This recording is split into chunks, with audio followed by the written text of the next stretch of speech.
और चेयरमैन तहरीक इंसाफ इमरान खान के साहबजादे कासिम और सुलेमान वतन रवाना हो गए। कासिम और सुलेमान इमरान खान की अयादत के लिए जुमेरात को पाकिस्तान पहुंचे थे। इमरान खान ने बेटों की आमद के बायस अपनी सियासी मसरूफियात को भी महदूद कर दिया था। ज़मान पाक से उनकी रवानगी के वक्त सख्त सिक्योरिटी के इंतजाम किए गए थे।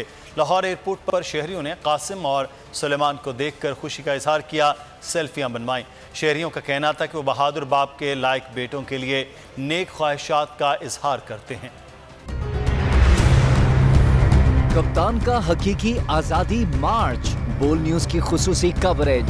ये एक फैमिली मार्च है। हकीकी आज़ादी मार्च जो है जीटी रोड पर रवां दवा है। बोलने की हक और सच की बात। इमरान खान के कंटेनर के करीब फायरिंग का वाकया पेश आया, फायरिंग से जख्मी, अस्पताल मुंतकिल। कातिलाना हमले से किया पर्दा चाक, बोल हमेशा बना आवाम की आवाज।